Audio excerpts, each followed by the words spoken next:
just listening to is Love Alibi, the brand new single, actually a sneak peek of the brand new single as it is not out yet, by Canadian diva Divine Brown, who just happens to be sitting with us in the studio. Welcome, Divine.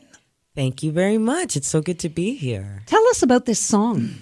It is called Love Alibi, as you know, and it was produced by 80 Empire, a production group out of production team from Toronto, and I really enjoy working with those guys a lot. And it's an up tempo dance kind of. It gives you a little bit of a throwback house feel, a little bit of EDM in there, just tiny elements, tiny bits of disco elements too. Like it's just a happy and fiery track. Well, for people who have followed you, tell us how you got started in the business, because lots of people don't know a lot about you. Well, I got started in the business. Well, I started off doing theater, as a matter of fact. I started doing professional theater at the age of 12. And then... what was your first play? My very, very first play was a play called Rainbow World that Salome Bay had written. Not a bad start. Exactly. No. The iconic Salome Bay. So that was my first sort of taste of being on stage professionally. And then I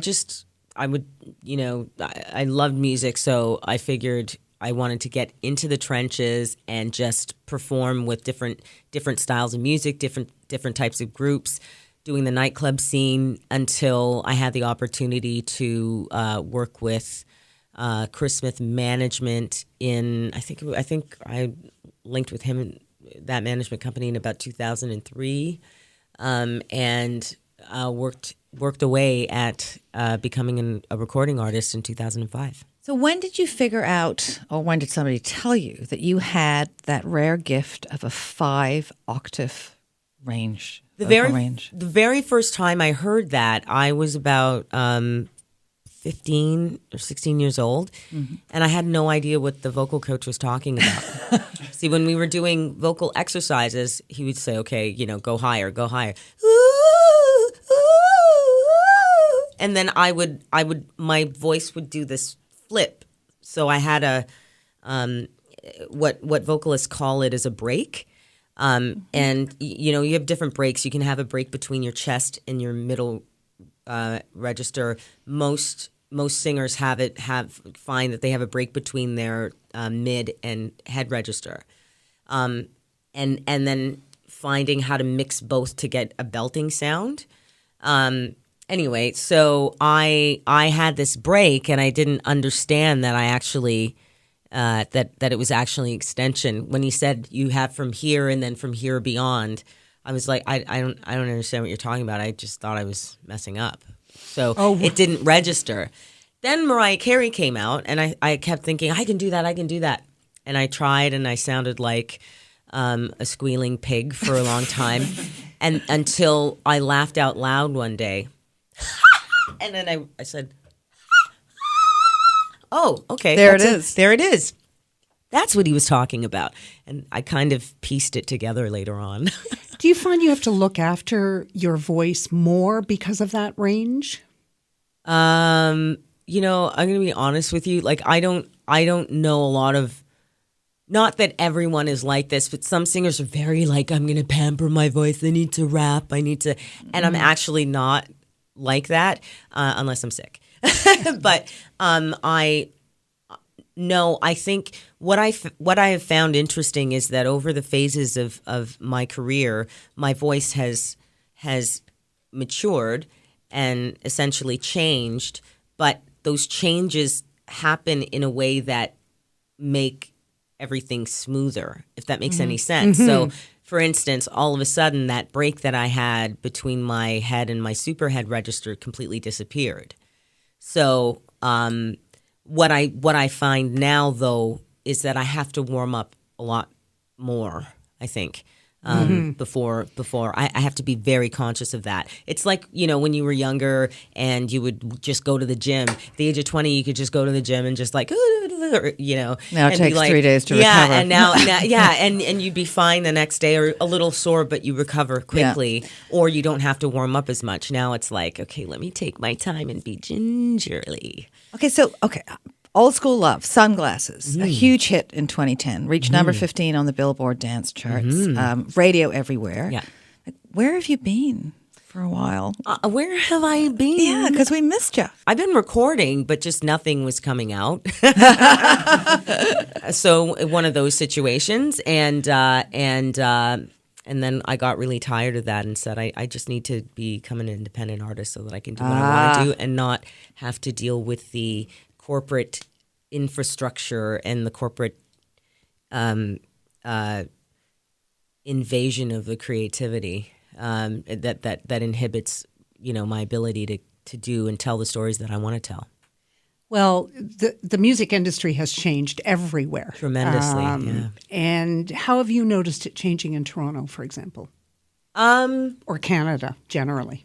Let me just look at a worldwide sort of perspective and then bring it in. Worldwide, technology, the digital age, has changed the music industry immensely.